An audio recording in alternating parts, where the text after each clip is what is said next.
జర్నీలో మీకు కొద్దిగా అన్‌కంఫర్ట్‌గా అనిపించిన సిట్యుయేషన్ ఏమన్నా ఉందా? అలా ఏం లేదండి. హ్మ్. అన్‌కంఫర్ట్ అంటే ఏం లేదు. పెద్ద హీరోలతో ఎప్పుడైనా సరే మనం వాళ్ళ టైం ఇవ్వాలి. వాళ్ళకి చాలా చాలా ఇష్యూస్ ఉంటాయి. ఇష్యూస్ ఉంటాయి. అదే. Issues in the sense responsibilities ఎక్కువుంటాయి ఆయనకి. ఆ రెస్పాన్సిబిలిటీస్ అన్నీ చేసుకుంటూ మన సినిమాకి టైమ్ ఇస్తూ చేయాలి. అందుకని ఆయన హ్మ్, అన్నీ చూసుకుంటూ, చేసుకుంటూ వచ్చారు. దీంట్లో కొంచెం టైమ్ డిలే అయింది. బట్ ఆ టైమ్‌ని నేను క్రియేటివ్ పార్ట్‌కి ఎక్కువ యూజ్ చేసుకున్నాను. ఓకే. ఓకే. అందుకని ఎక్కువ కథ రాయగలిగాననమాట. హ్మ్. అది.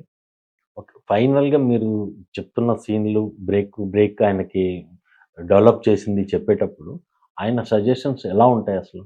చాలా బావుంటాయండి ఆయనయి. అంటే ఒక రైట్ క్వెషన్ అడుగుతారాయన. హ్మ్. అంటే ఆయన ఏసే క్వెషను, సీన్ చెప్పిన తర్వాత కరెక్ట్‌గా ఉంటది. హ్మ్. నెక్స్టు ఆయన మనల్ని ఎక్సైట్ చేస్తారు. ఆ హ్మ్. ఎక్సైట్ చేసినప్పుడు ఆ ఎనర్జీతో మనం ఇంకా రాయగలుగుతాం. హ్మ్. అందుకని చాలా డైరెక్టర్స్ కంఫర్ట్ పర్సన్ ఆయన. ఓకే. ఆహ్, డైరెక్టర్లకి మంచి అంటే ఆయన ఒకటే అంటారు.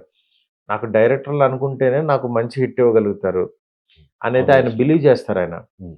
దానికి ఆయనకి ఏం కావాలో అడిగి తీసుకుంటూ ఉంటారు. ఇక్కడేంటి, ఇక్కడేంటి అని అట్లా. దీంట్లో ఆయనకు చాలా ఎక్స్‌పీరియన్స్ కదా ఆయన.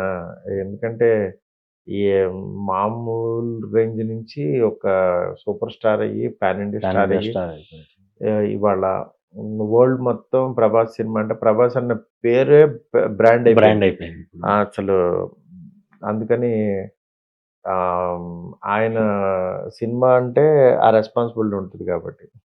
అంటే